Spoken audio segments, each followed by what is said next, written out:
I just felt compelled to knock this video together really quickly, so it is not up to my usual standard, I say modestly. It might be a bit jumbled. I've had a horrible headache for days, so I'm not at my most lucid thinking. Anyway, Davis spoke to Andrew Neil, and there are some issues with it. Because despite David Davis's doubtlessly really strong advocacy of Lucy Letby and voice of reason in this regard, he let a very obvious mistake slip past him. And that is wildly frustrating because there are already so many urban myths and just misconceptions generally about this case.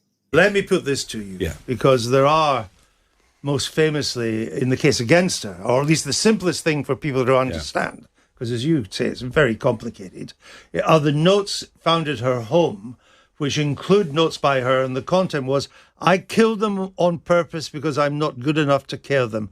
I'm evil. I did this." And she directed at the babies she had murdered. "Today is your birthday and you're not here, and I'm not sorry for that."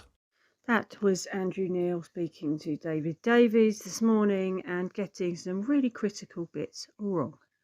I find it actually just impossible to believe that anyone has spent more than a second looking at any of the notes recovered from her home and thinks that they are damning evidence. They are so clearly the excruciating breakdown of a previously extremely robust and healthy and happy and functional mind. These notes were recovered in July 2018, meaning they were about 3 years after the first of this cluster of deaths.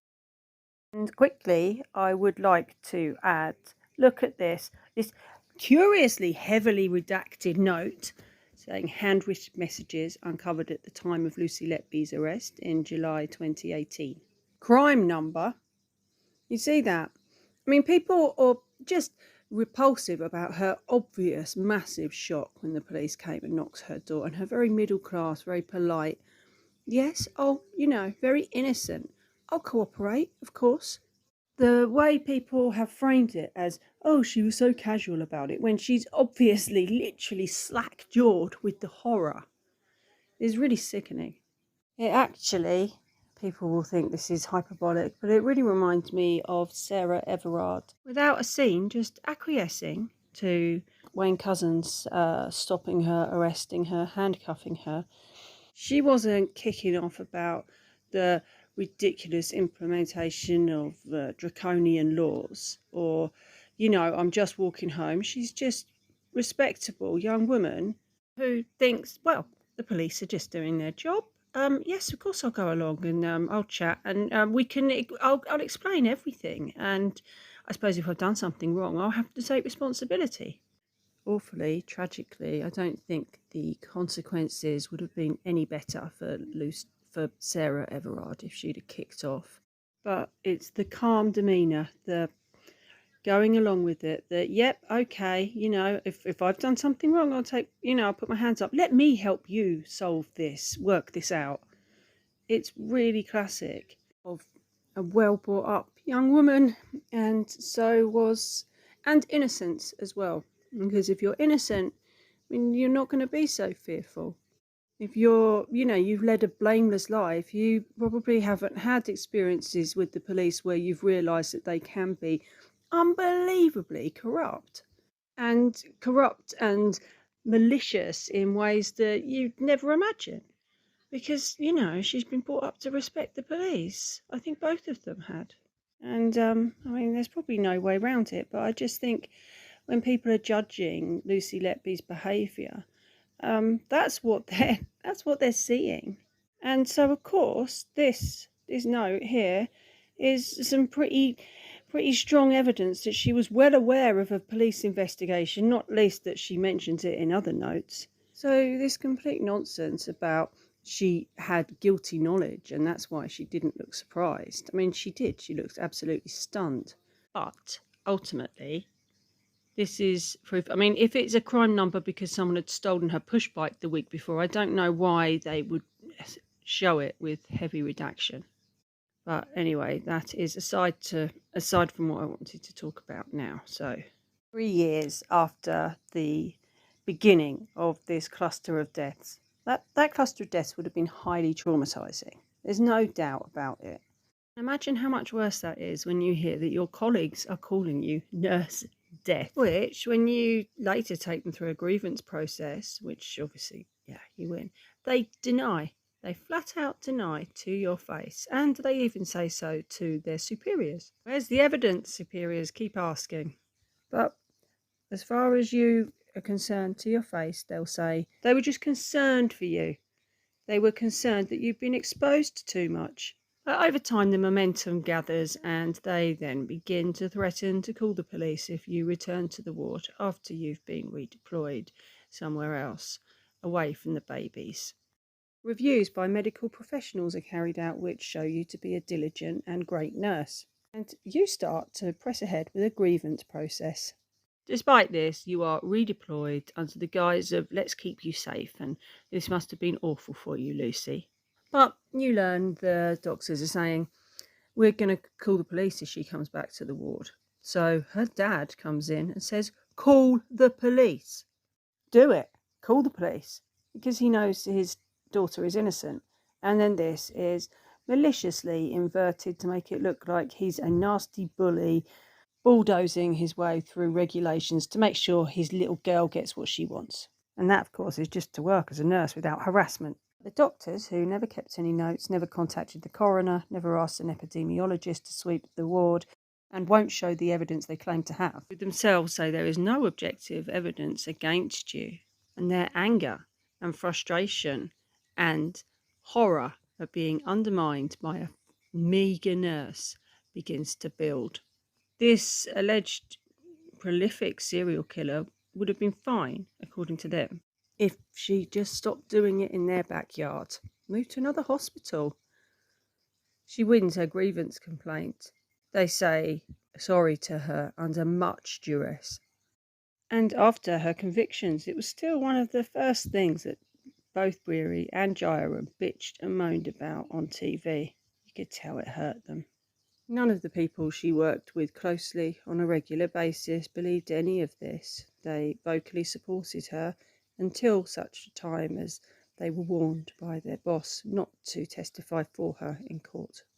After she's won the grievance process, this stinging rebuke that left Jairam feeling extremely angry with the system must have triggered a repressed memory for Jairam, where he saw her try to kill a baby. He says every single detail he gives in that story has been changed along the line, from the direct accusation to the wider scenario. The nurse, who was also present, also contradicted him. But he'd only just mentioned this, and it was in its early formative days as a story. The police are called in. They speak to lots of people, including the consultants. They decide there is nothing they can do. There's no accusation of criminality or anything to suggest it. They write a letter saying as much and are just about to close the case when Jairam wants to have a little word.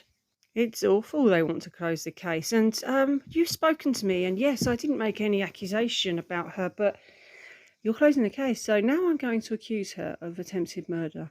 She is told now that she is suspended and she is not allowed to come to the hospital. That would be a disciplinary matter.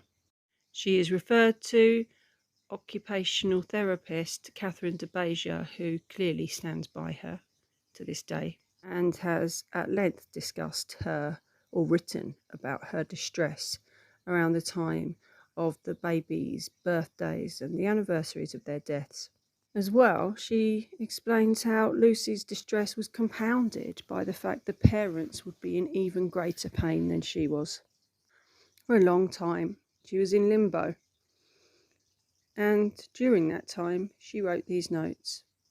There is nothing that is mocking, accusatory, spiteful, malicious anything of that nature towards anyone else.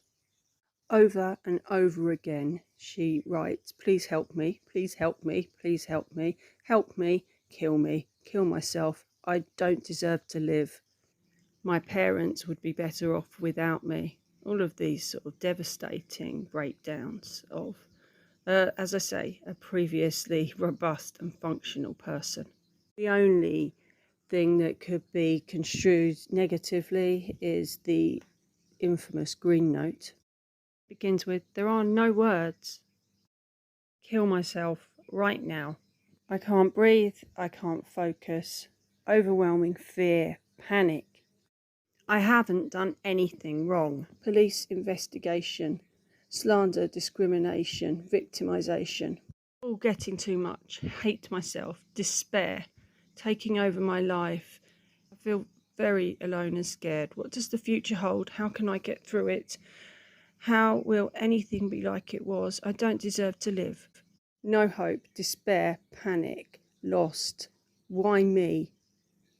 They went. I did this. I killed them on purpose because I'm not good enough to care for them. And then the rest breaks into what I would describe as reasons to kill myself.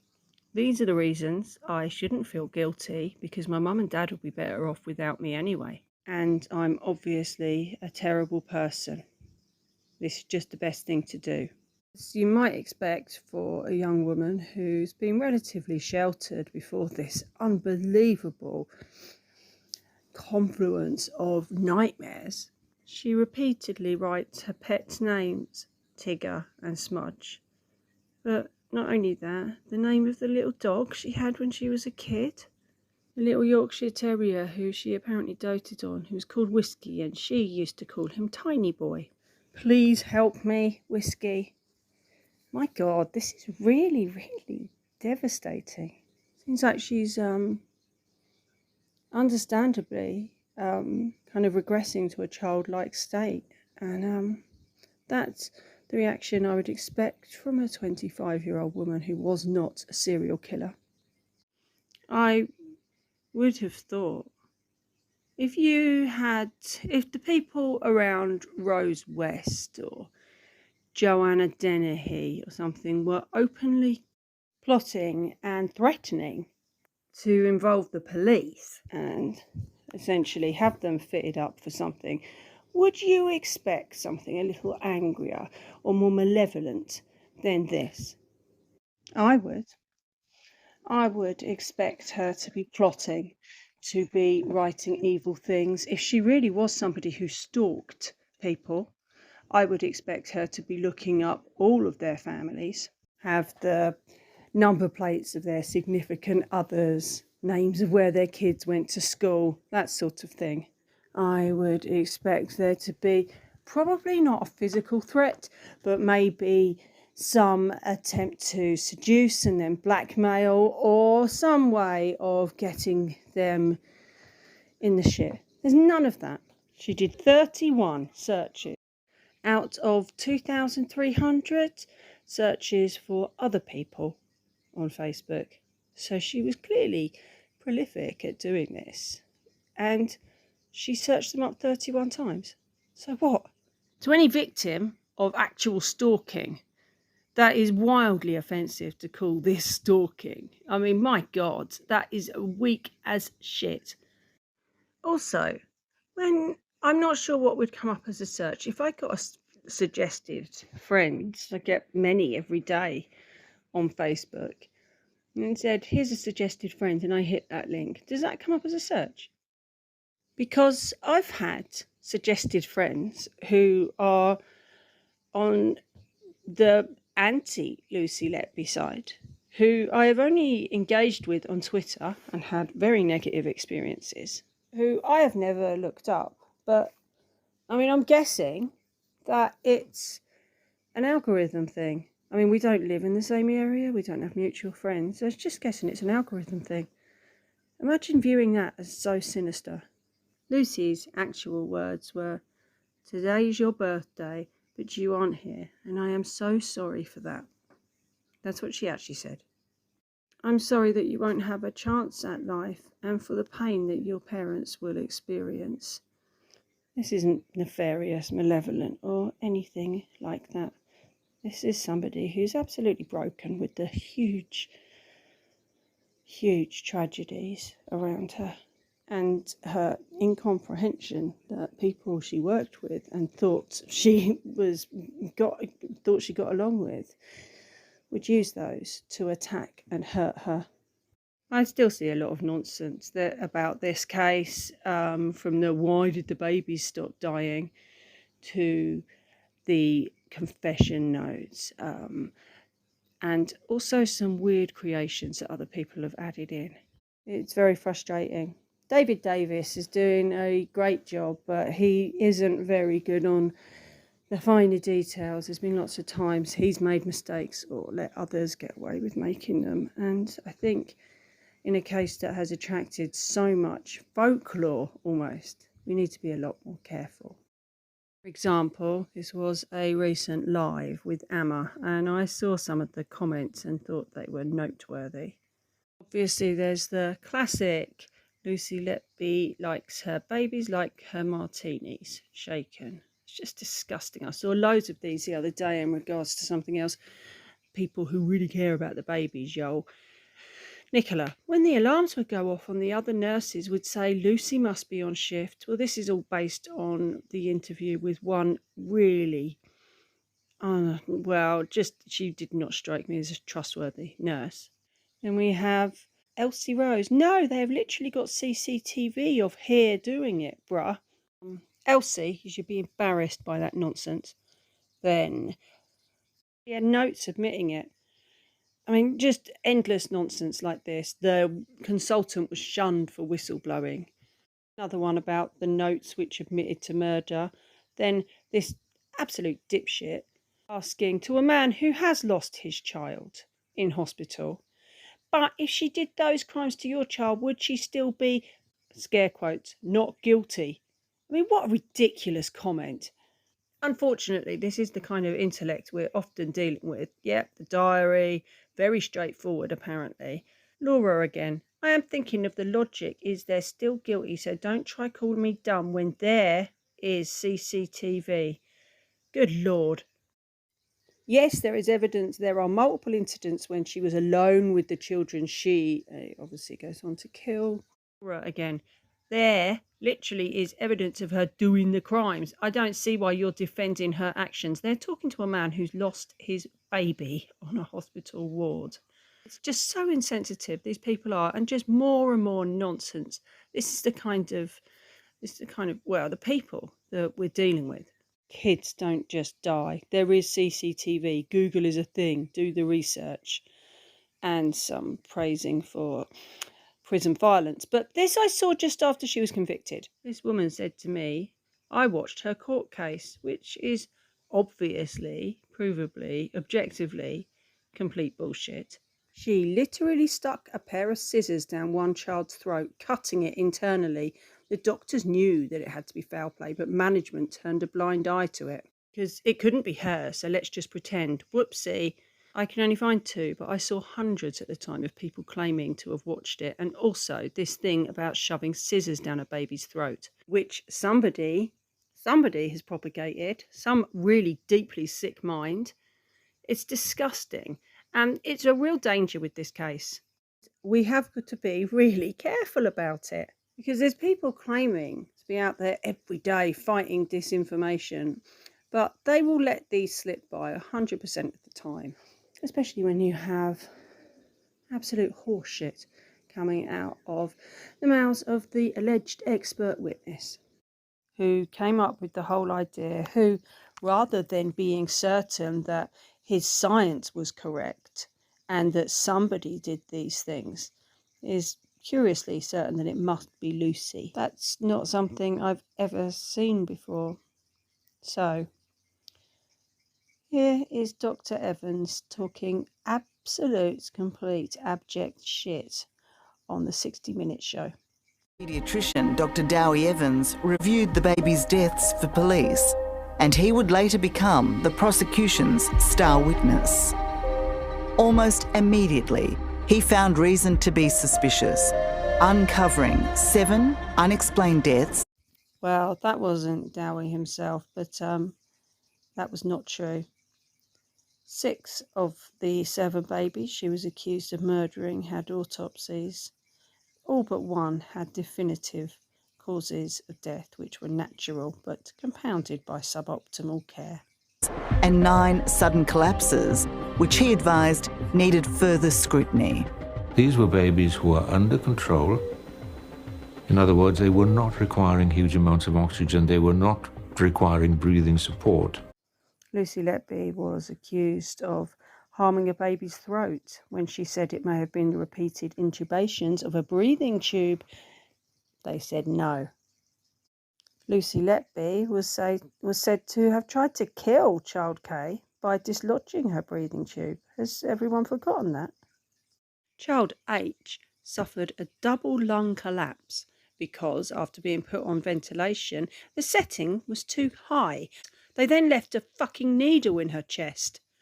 They then had to use 3 chest drains to drain the air pockets left in her chest so her lungs could reinflate. The last drain was of the wrong kind because they'd run out of the normal pigtail drains that are used for this. And it was put in too low in the chest, in the wrong place, and it may well have been so close to the heart and her vagal nerve that it led to her subsequent heart attack. Child D, when she collapsed at 12 minutes old without any interference or contact with Lucy Letby, she was in her father's arms.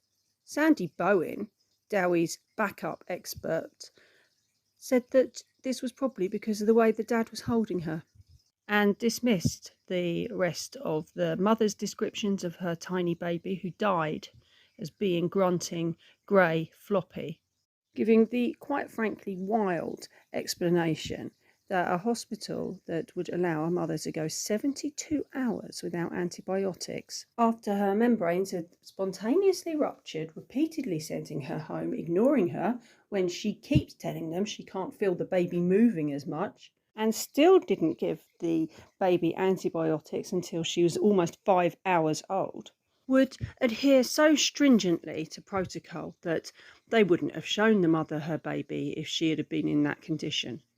So sorry, mother of child D, your fleeting memories of your now deceased babies, they're wrong. They're wrong. You got it wrong.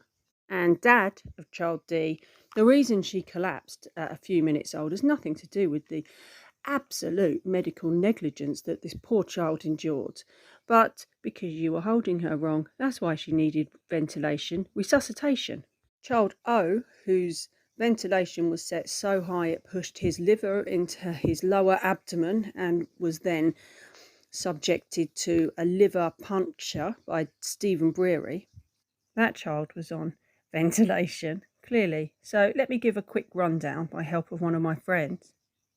Dr. Evans says these babies were not requiring huge amounts of oxygen. They were not requiring breathing support. They were quite stable. This is bitterly fucked.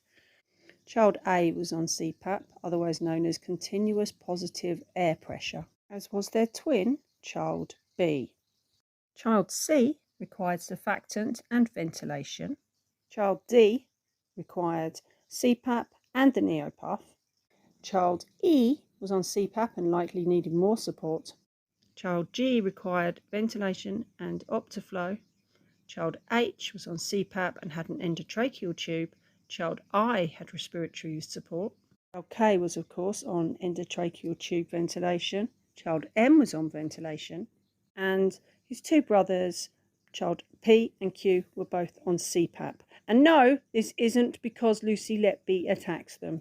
That would be a ridiculous accusation. Obviously, they are ridiculous accusations, but these were babies who were already in this condition.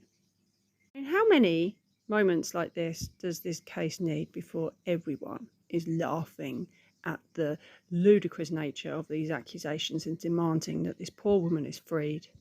Dowie Evans should be in court. He should do some time for this. I mean, he's old. I'm not saying he should be in clink for years, but like he should do a couple. He should be disgraced. It's an outrage. All these people lying taking such a casual attitude towards the facts of the case. It's despicable. I noticed as well, in the few moments I was able to watch the 90-minute abortion of a documentary, that David Wilson makes a statistical claim again. Is there something in this case that is a slam dunk for you, David, that makes you believe she is guilty? Death followed her about. I mean, my God, that is egregious. You absolute flannel. That is wholly a statistical claim. He's lazy. I used to quite like him. Not anymore. He's a complete flannel. Anyway, I'll be back again soon. Just, pissed off with this rubbish. Poor woman needs to be freed now, and a lot of other people need to be doing some explaining under cross in the High Court. It's just exhausting, all of this nonsense. My God. And again, I'm sorry about the crap quality of this. I just felt ranty. I can't even keep a thought in my head very clearly, not for any amount of time. TikTok, Dewey! They were quite stable, and suddenly, from being quite stable, they suddenly would collapse.